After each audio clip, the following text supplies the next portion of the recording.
北约秘书长斯托尔滕贝格即将在明年9月卸任，围绕下一任北约秘书长的人选，英国和法国打起了口水仗。英方希望该国国防大臣本·华莱士出任下一任北约秘书长，但法国激烈反对。实际上，这不是英法矛盾的延续，而是欧洲和美国之间对北约控制权的争夺。北约现任秘书长斯托尔滕贝格原本应该在今年秋天卸任，但因为俄乌冲突的爆发，他的任期被延长1年，到明年9月。英国媒体近日爆出，英国政府打算推举现任国防大臣本·华莱士出任下届北约秘书长。消息一出，法国总统马克龙立即表示反对。按照英国《每日快报》的说法，马克龙表示，哪个成员国都行，就是不能允许英国人捡漏出任该职。一旦伦敦做出提名，他将行使一票否决权。英国政界和舆论对马克龙的强硬态度十分不满，立即口诛笔伐。有英国议员表示，英国是北约第2大出资国，英国人有资格出任秘书长。实际上，想当北约秘书长的英国人很多，包括前首相约翰逊。他在7月深陷丑闻时就放出风声，要辞职去当北约秘书长。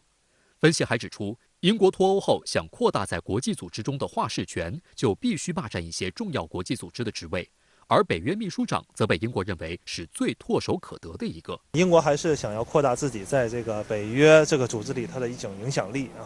发挥出更大的作用不料法国激烈反对，执政的英国保守党议员安德鲁·布里根痛骂马克龙，称他患上了恐英症，非常令人失望。实际上，这是和稀泥的说法。虽然英方没有事先就此事与法国沟通，显示了英国的自大与傲慢，但英法数百年的恩怨，并不是马克龙打算一票否决华莱士的根本原因，而根本原因是欧盟再也无法承受一个非欧盟成员国的人来担任北约秘书长了。现任的斯托尔滕贝格来自非欧盟国家挪威，这导致了欧盟的安全利益与北约产生巨大分歧，而北约内部的分裂也给美国强化对北约的控制提供了舞台。而英国自称是美国在全球范围内最铁杆的盟友，而且脱欧后，英国根本无需顾及欧盟的利益。因此，一旦英国人当上北约秘书长，北约就完全沦为了美国的北约，而非欧洲的北约了。此外，从约翰逊开始，法国和英国的关系就不断走低。这2个发达国家甚至还就捕鱼权的问题吵得不可开交，令国际舆论大跌眼镜。马克龙也不客气地私下称约翰逊是小丑。任期没有一颗生菜的保鲜期长的特拉斯在谈及英法关系时表示，是敌是友尚无定论，再一次将2国矛盾摆在台面。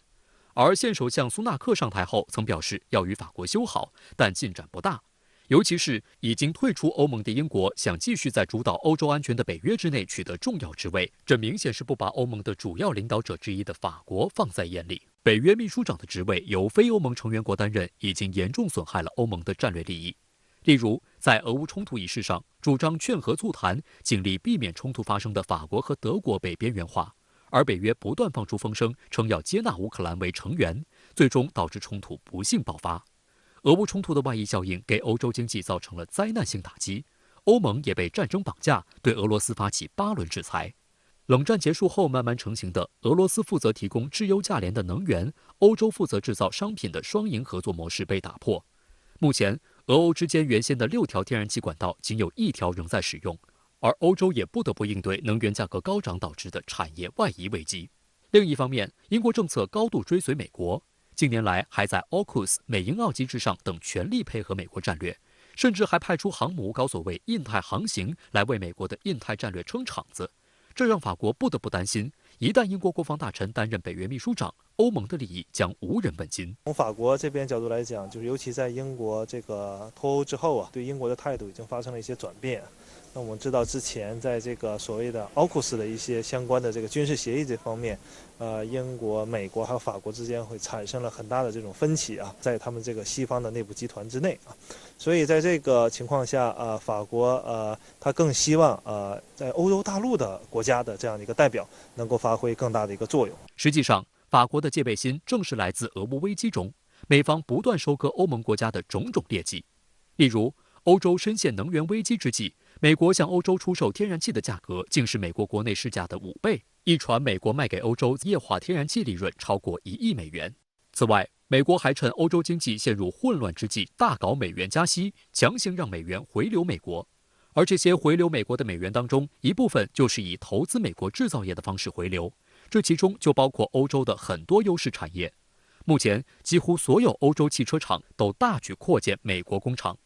而全球最大的钢铁制造商之一的德国安塞勒米塔尔表示，由于电力成本飙升，该公司已关闭位于德国的2座工厂，将高炉整体搬迁运往美国。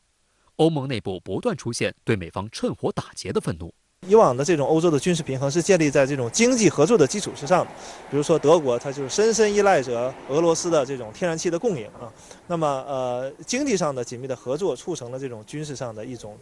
一种平衡。但是现在这种局面正在逐渐被打破啊。另外，我们考虑到现在一个俄乌冲突的这样的一个局面的话，其实最主要的受到影响的还是欧洲大陆。从历史上来看，其实法国还是占有着很重要的这种军事的优势的。所以在这方面，我们也不难看出法国为什么现在要力挺自己的这样的北约的秘书长的人选了。法国长期以来对欧洲无法实现防卫自主保持高度警惕。